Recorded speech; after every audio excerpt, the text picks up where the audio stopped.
Hello everyone, welcome to my YouTube channel UPSC with Rashmi. 6th class की history की NCERT का आज हमारा चैप्टर नंबर 5 है। 4 चैप्टर हम ऑलरेडी कंप्लीट कर चुके हैं। अगर आपने नहीं देखे हैं तो आप देख सकते हैं। शुरू करते हैं आज का वीडियो।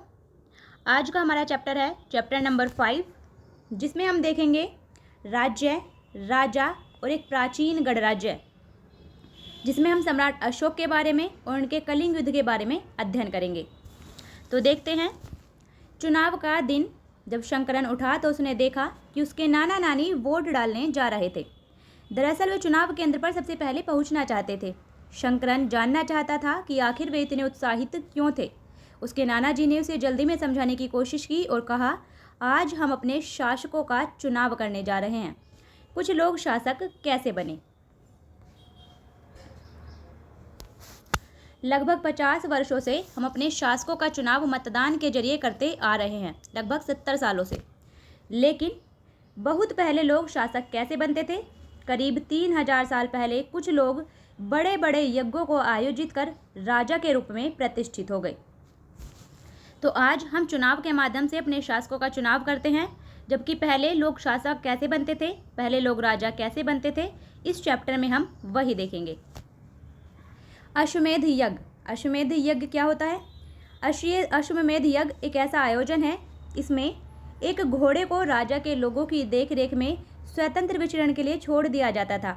इस घोड़े को किसी दूसरे राजा ने रोका तो उसे वहां अश्वमेध यज्ञ करने वाले राजा से लड़ाई लड़नी पड़ती थी।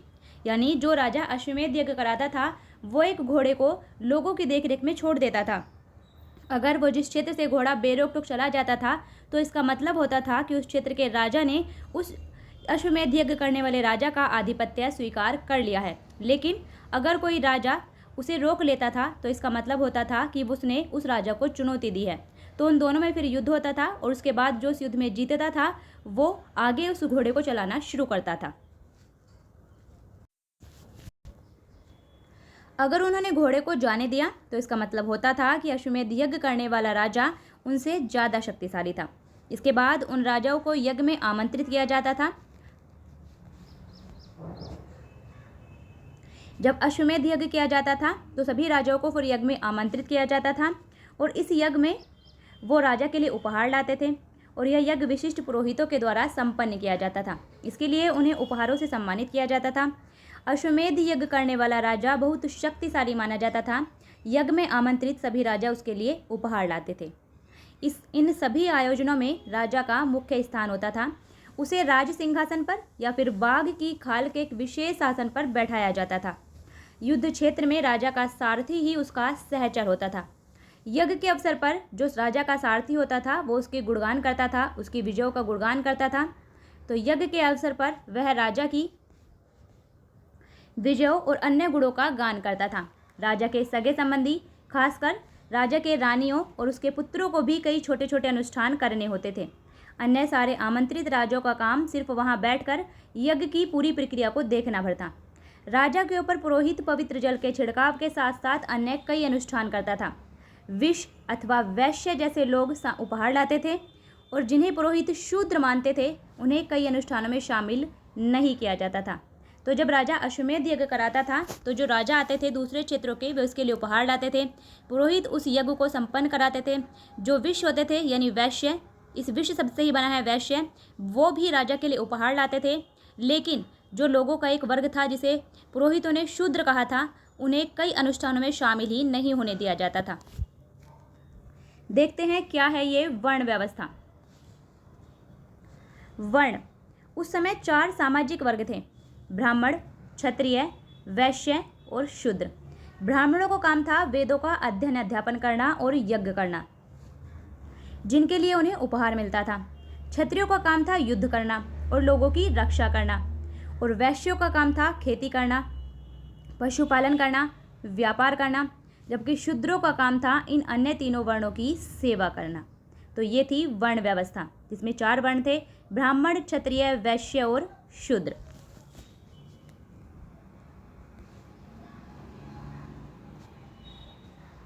यहाँ आपको एक कटोरी दिख रही होगी, चित्रित धूसर पात्र। इस तरह के पात्रों में ज़्यादातर थालियाँ और कटोरियाँ ही मिली हैं हमें। ये पात्र बहुत ही पतली सतह के, सुंदर और चिकने हैं। शायद इनका उपयोग किसी खास मौक़ों पर महत्वपूर्ण लोगों को भोजन परोसने के लिए किया जाता था। उस समय के ये हमें बर्तन मिले हैं। अब देखते हैं जनपद। महायज्ञों को करने वाला राजा अब जन के राजा न होकर जनपदों के राजा माने जाने लगे थे। यानी अब जन से बड़ा हो गया जनपद। जब कई जनों को एक साथ मिलाकर इकट्ठा किया जाता था, मतलब कई जनों के समूह को कहा जाता था जनपद। जनपद का शाब्दिक अर्थ होता है जन के बसने की जगह, यानी जिस जगह लोग बसने लगते हैं उस जगह को कहा जाता था जनपद। कुछ महत्वपूर्ण जनपद हमें मानचित्र में दिखाए गए हैं। जब मानचित्र आएगा तब हम उन्हें देखेंगे। पुरातत्वविदों ने इन जनपदों की कई बस्तियों की खुदाई की है, जिसमें दिल्ली में पुराना किला, उत्तर प्रदेश में मेरठ के पास हस्तिनापुर और एटा के पास अतरंजी खेड़ा इनमें प्रमुख हैं। तो पुरातत्वविदों ने इस प्रकार के कई जनपदों की खुदाई की है, जिनमें से दिल्ली का पुराना किला, उत्तर प्रदेश में मेरठ के पास हस्तिनापुर और एटा के पास अतरंजी खेड़ा। खुदाई से पता चला है कि लोग झोपड़ियों में रहते थे और मवेशियों तथा अन्य जानवरों को पालते थे। वे चावल, गेहूं, धान, जौ, दालें, गन्ना, तिल और सरसों जैसी फसलें उगाते थे।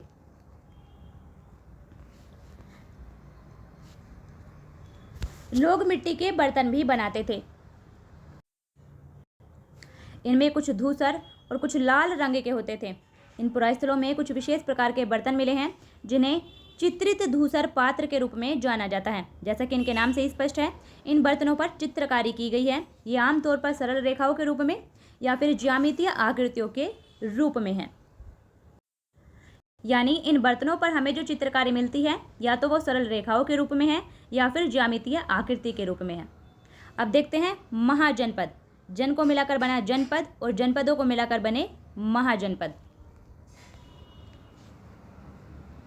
करीब 2500 साल पहले कुछ जनपद अधिक महत्वपूर्ण हो गए। इन्हें महाजनपद कहा जाने लगा। मानचित्र 4 में कुछ महाजनपदों को दिखाया गया है। अधिकतर महाजनपदों की एक राजधानी होती थी।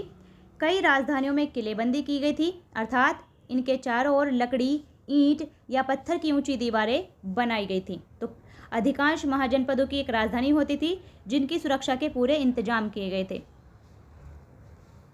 तो ये थे महाजनपद।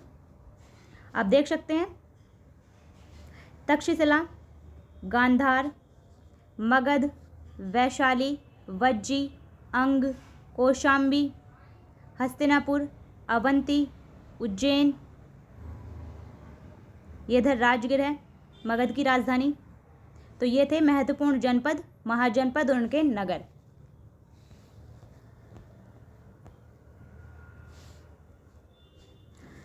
ऐसा लगता है लोगों ने अन्य राजाओं के आक्रमणों से डरकर अपनी सुरक्षा के लिए इन किलों का निर्माण किया। यानी लोगों ने, जो राजाओं ने अपनी राजधानियों के चारों तरफ जो किलेबंदी कराई, वो दूसरे राजाओं के आक्रमण से डर कर कराई थी। कुछ राजा अपनी राजधानी के चारों ओर विशाल, ऊंची और प्रभावशाली दीवार खड़ी करके अपनी समृद्धि और अपनी शक्ति का भी प्रदर्शन करना चाहते थे। इस तरह से किले के अंदर रहने वाले लोगों और उस क्षेत्र पर नियंत्रण रखना भी सरल हो जाता होगा। इस तरह की विशाल दीवार बनाने के लिए व्यापक योजना की आवश्यकता थी और लाखों की संख्या में ईंटों तथा पत्थरों का इंतजाम करना पड़ता था। हजारों स्त्री पुरुषों तथा बच्चों ने इसके लिए अथक परिश्रम किया होगा। इनके लिए संसाधनों की आवश्यकता पड़ती होगी। यहाँ है आपको कौशाम्बी किले की ये दीवार है। आधुनिक उत्तर प्रदेश के इलाहाबाद के पास से मिली है। आप देख सकते हैं कि किस तरह से दीवार का निर्माण किया गया है। ये ईंट की दीवार का अवशेष है। इसके एक भाग का निर्माण लगभग 2500 साल पहले हुआ था। तो इस तरह से ईंटों से दीवार बनाई जाती थी। अब क्या हुआ? अब राजा सेना रखने लगे थे। आपने देखा था ऋग्वेदिक काल में राजा सेना नहीं रखते थे, लेकिन अब महाजनपद काल आते आते राजा सेना रखने लगे। सिपाहियों को नियमित वेतन देकर पूरे साल रखा जाता था। कुछ भुगतान संभवतः आहत सिक्कों के रूप में होता था। इन सिक्कों के बारे में तुम अध्याय 8 में पढ़ोगे। आहत सिक्के किसे कहते हैं? जिस सिक्के पर कुछ मुद्रांकन करके उस पर मतलब आहत करके, घात करके किसी प्रकार का उसे आकार दिया जाता है या उस पर कोई चित्रकारी की जाती है, तो उसे कहा जाता है आहत सिक्का। अब आगे देखते हैं कर, टैक्स। महाजनपदों के राजा विशाल किले बनवाते थे और बड़ी सेना रखते थे, जिसके लिए उन्हें प्रचुर संसाधनों की आवश्यकता होती थी। इसके लिए उन्हें कर्मचारियों की भी आवश्यकता होती थी। अतः महाजनपदों के राजा लोगों के द्वारा समय समय पर लाए गए उपहारों पर निर्भर न रहकर अब नियमित रूप से कर वसूलने लगे। जैसे फसलों पर लगाए गए कर, कारीगरों के ऊपर लगाए गए कर, पशुपालकों को जानवरों या फिर उनके उत्पाद के रूप में कर देना पड़ता था। व्यापारियों को सामान पर कर देना पड़ता था और आखेटकों यानी शिकारियों को और खाद्य संग्राहकों को जंगल से प्राप्त वस्तुएं देनी होती थी। यानी पहले जो राजा लोगों के द्वारा लाए गए उपहारों पर निर्भर करते थे, वो अब नियमित रूप से कर वसूलने लगे। फसलों पर कर लगाने लगे, कारीगरों के ऊपर कर लगाने लगे, पशुपालकों पर भी कर लगाने लगे। पशुपालक उन्हें जानवर देते थे, जानवर के रूप में कर देते थे या फिर उनके उत्पाद के रूप में कर देते थे। और व्यापारियों के सामानों पर भी कर लगाया जाने लगा, उनकी खरीद बिक्री पर। और आखेटक और खाद्य संग्राहक जंगल से प्राप्त वस्तुएं उन्हें कर के रूप में देते थे। तो अब टैक्स की प्रथा यहाँ से शुरू होती है। कृषि में परिवर्तन क्या हुआ? अब इस युग में कृषि के क्षेत्र में दो बड़े परिवर्तन आए। हल के फाल अब लोहे के बनने लगे, क्योंकि उत्तर वैदिक काल में हमें हल के प्रमाण मिलने लगते हैं। तो अब हल लकड़ी के अलावा लकड़ी की जगह अब हल लोहे के बनने लगे थे, जिससे कठोर जमीन को लकड़ी के फाल की तुलना में लोहे के फाल से आसानी से जोता जा सकता था। क्योंकि जो जमीन कठोर होती थी उसे लकड़ी के फाल से जोतना मुश्किल था, इसलिए अब लोहे के फाल जब लोहे के हल बनने लगे तो जो कठोर जमीन थी उसे भी जोता जा सका। इससे फसलों की उपज बढ़ गई। और दूसरे, लोगों ने धान के पौधों का रोपण शुरू किया, यानी अब वो पौधों को रोपने लगे। जैसे आज धान की खेती की जाती है, इस तरह से धान की खेती शुरू हुई। अर्थात खेतों में बीज छिड़ककर धान उपजाने के बजाय धान की पौध तैयार करके उनका रोपण शुरू किया गया। पहले लोग क्या करते थे? पहले सिर्फ खेतों में बीज छिड़क देते थे और धान की फसल हो जाती थी। लेकिन अब उन्होंने धान की पहले पौध तैयार की, फिर उसका रोपण शुरू किया, जिसके माध्यम से जो पौधे थे अब पहले की तुलना में ज़्यादा जीवित रहने लगे, इसलिए पैदावार भी ज़्यादा होने लगी।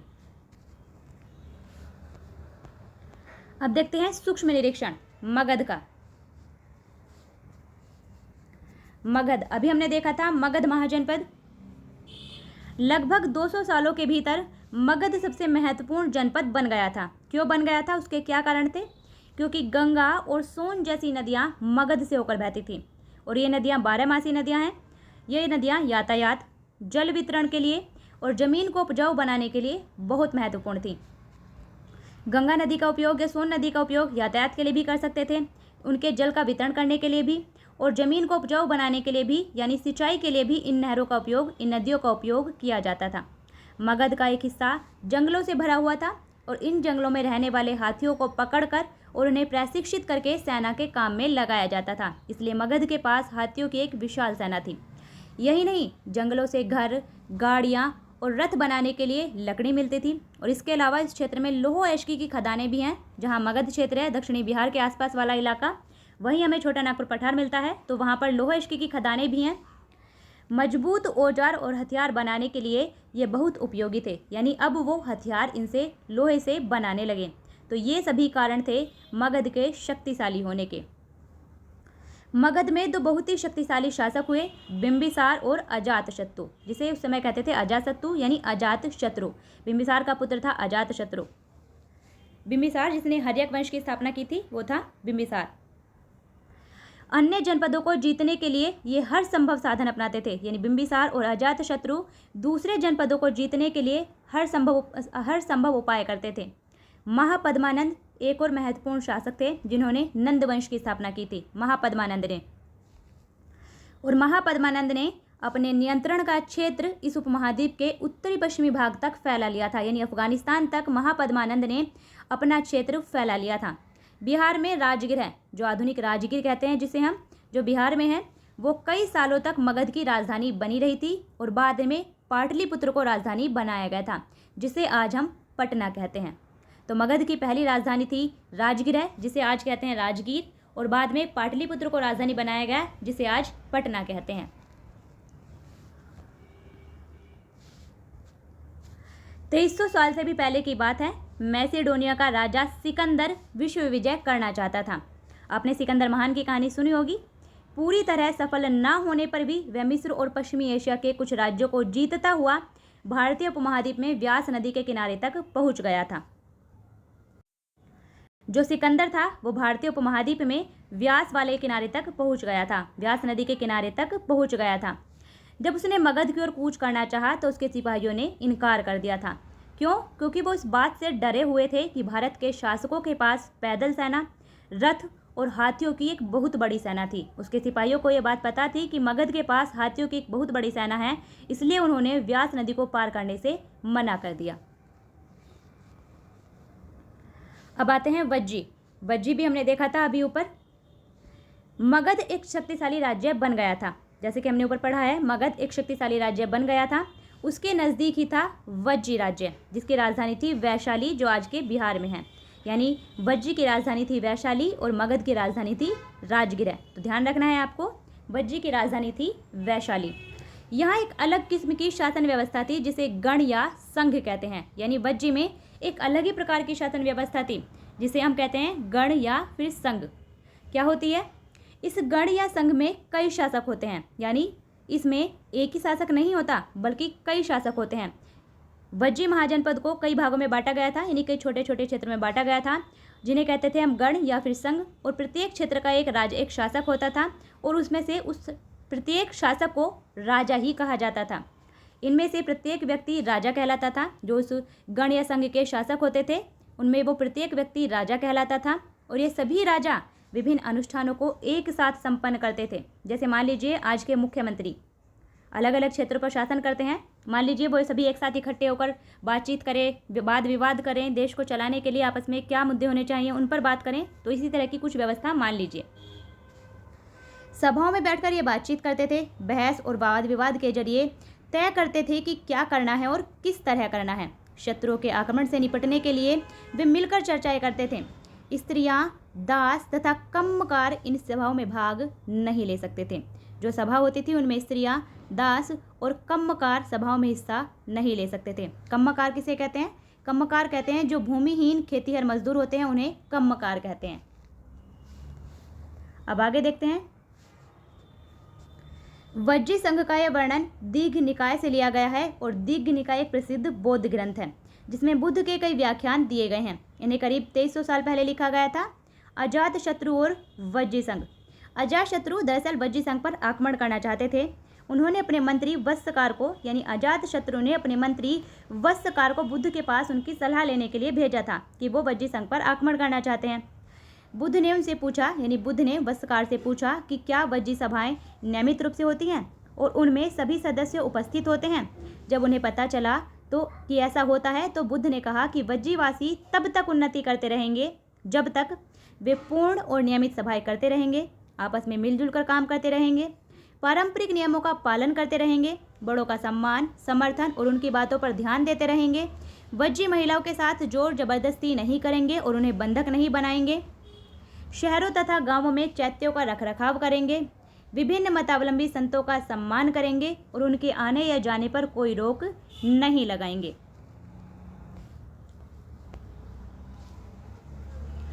कई शक्तिशाली राजा इन संघों को जीतना चाहते थे, यानी जो वज्जी में संघ थे, वज्जी संघ थे, इन्हें कई शक्तिशाली राजा जीतना चाहते थे। इसके बावजूद उनका राज्य अब से लगभग 1500 साल पहले तक चलता रहा। उसके बाद गुप्त शासकों ने इन संघ, गण और संघ पर विजय प्राप्त करके उन्हें अपने राज्य में शामिल कर लिया। तो वज्जी संघ पर विजय प्राप्त की थी गुप्त शासकों ने, फिर उन्होंने गुप्त शासकों ने वज्जी संघ को अपने राज्य में मिला लिया।